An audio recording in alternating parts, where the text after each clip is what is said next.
made it static so we can access it in the main. And so what we printed out here, I'm going to take away, and what we're going to be doing the if statement, but first we're going to be doing arithmetic operators. And so we all know arithmetic operators is 1 plus 1 equals 2.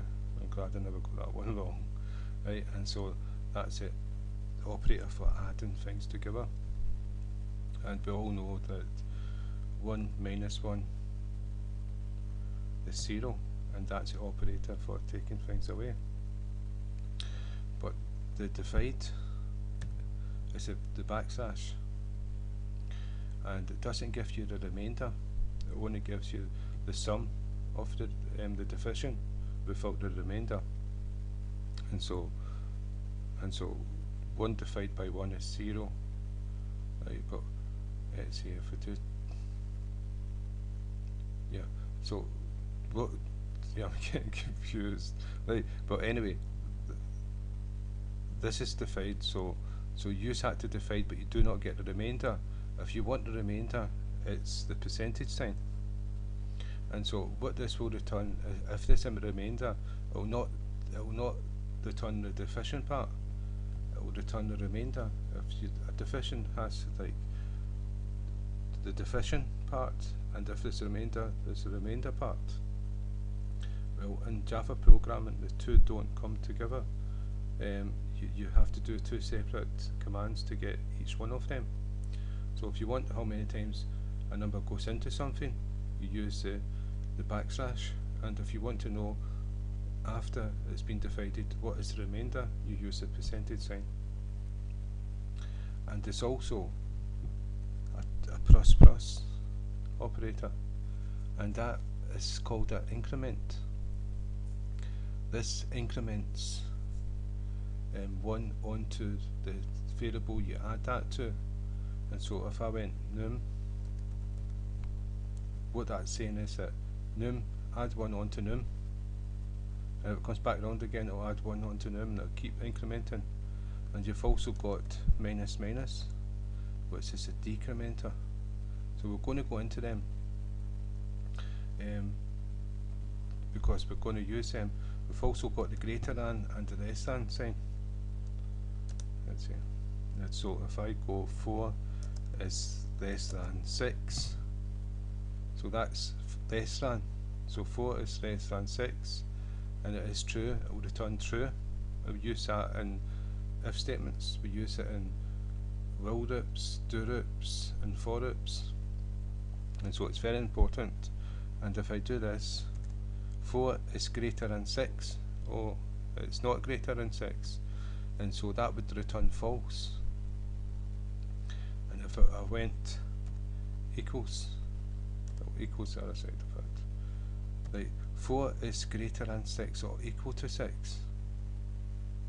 Yeah, and so that would be false because 4 is not equal to 6 and 4 is not greater than 6. And so, but if I done this, 4 is greater than 4, it's not true, but 4 is equal to 4, so it's testing for those both conditions, and so that would return a 2 because of the equals to.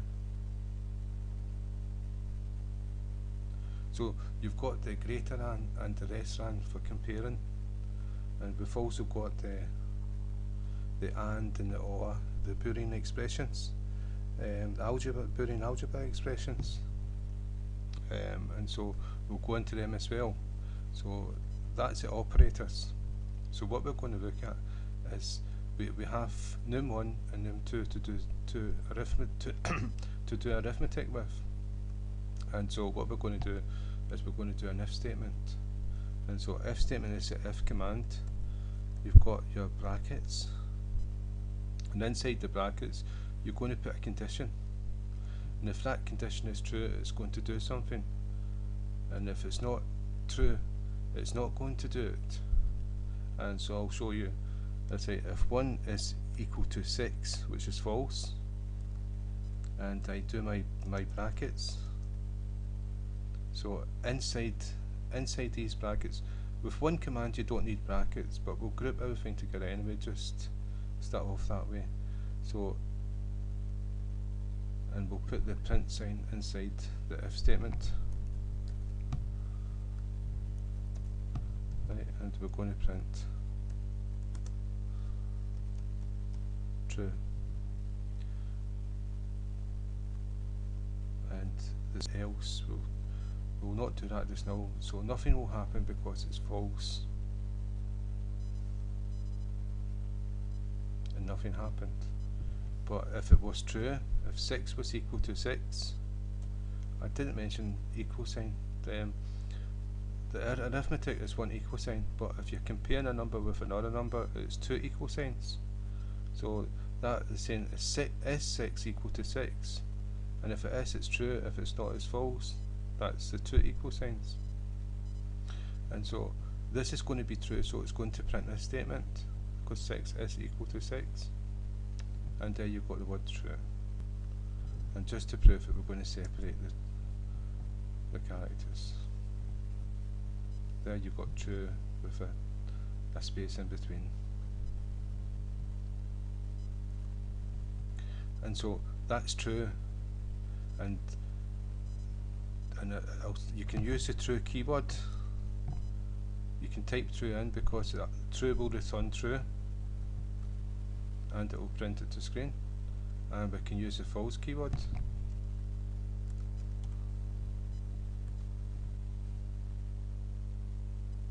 And nothing happened because it was false. So what we're going to do is 1 is equal to 4, which is false, and this is not going to be executed, but we've got an else statement. And in the else we're going to do the brackets, and we're going to print out